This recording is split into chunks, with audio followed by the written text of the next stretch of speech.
Great evening. Just got done with a men's Bible study in my community. Do that on Wednesday nights.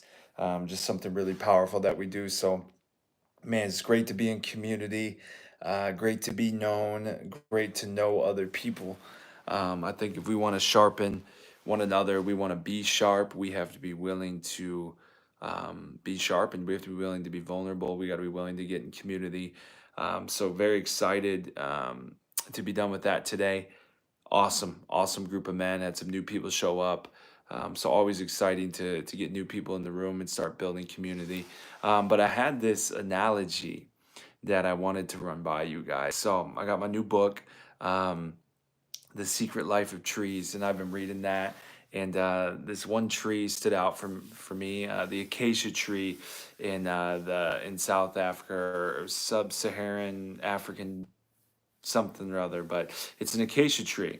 And giraffes love the acacia leaves, right? They love the acacia leaves. So, what a giraffe will do with his big old long neck, it'll go up to that acacia tree, start chomping down on those leaves. Now, this book is about how there's networks underneath this, beneath the surface in the root system where trees talk, where these trees are alive. And it's fascinating stuff. So one thing that a tree will do when its leaves are being eaten is it's going to send a smell into the air, right? And it's going to send a smell into the air as a warning to other trees down the path or down the road or down wherever that, hey, look, there's a giraffe eating our leaves right now. And also, as the leaves are being eaten, the tree can actually sense that and it'll start to send toxins to the leaves so that the giraffe doesn't want to no longer eat those leaves. Now, the giraffe actually, over years and years, actually knows this about this tree. So when the wind is blowing in a particular direction, those smells are being sent to the other acacia trees to pump more toxins into the leaves so the giraffe doesn't want it, right? And it's fascinating stuff. The giraffe knows this happens, so whichever way the wind is going, the giraffe will try to get hundreds of yards beyond where it was first eating the acacia leaves, or it will go in the opposite direction of the wind. So the giraffe knows that the trees communicate.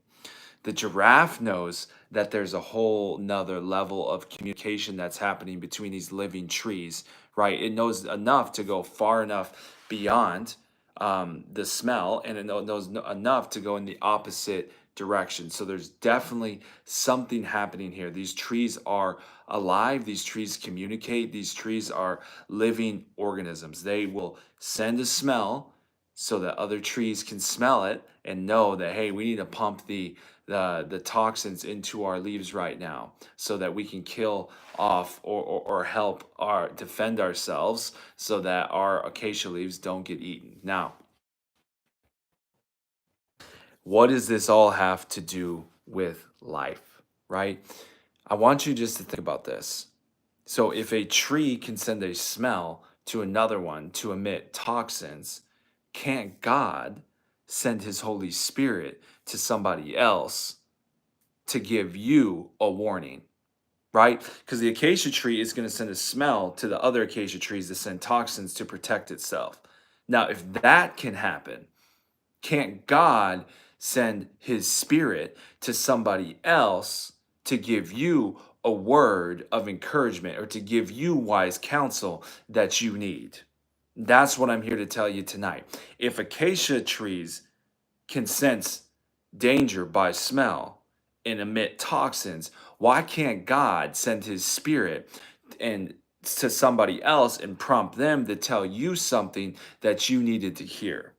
But if you're not in wise counsel, walk with the wise and be wise. Walk with the fools and be foolish. If you're not in wise counsel, you're going to miss what God has for you because God can use anybody to speak to you.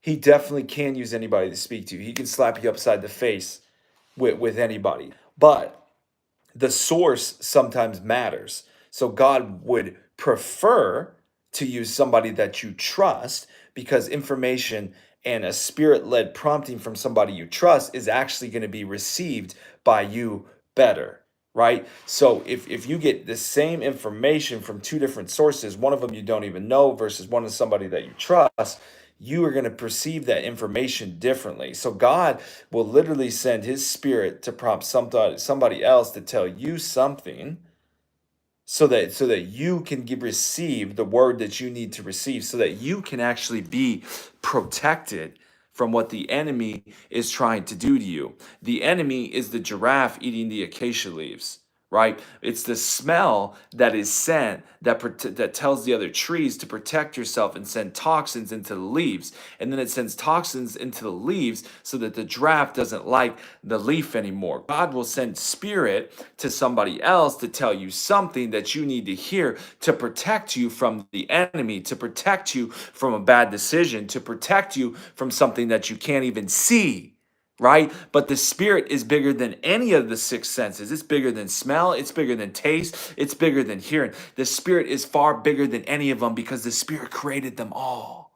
God breathed life over the world and created them all. So if you don't think that God can communicate with you without having to speak to you directly, you're mistaken. God's been trying to communicate to you, but he'll send somebody else because that other person's responding to his spirit and is telling you something as protection or as a warning, right? To get in alignment with him, to protect you from a decision that you're going to make, or to encourage you to go a certain way. So be like the acacia tree, right? And be obedient to that smell that you get, right? The acacia tree gets that smell as it knows to send toxins into his leaves, right? We get a word from the Holy Spirit downloaded into our mind to warn us and protect us from something, or we get a word from somebody else to warn us and protect us from something. Take that word. Take that word from the Holy Spirit. And the same is also true. It doesn't always have to be in a warning, it can be an encouragement. It doesn't always have to be a warning. It can be an encouragement to do something. It can be encouragement to step out in faith. I heard this amazing quote today by someone in my Bible study. Tay, he said, faith is getting to the edge of the cliff and taking one more step. Faith is getting to the edge of the cliff and taking one more step. What is that one more step that you need to take right now? You're holding on to the cliff because of money. You're holding on to the cliff because of security. You're holding on to the cliff because you just are comfortable.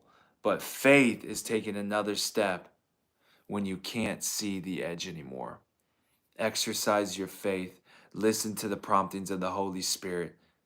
It's just like if the acacia tree can send smells as a warning, God can send his spirit to warn. Have a blessed evening. Let's get it.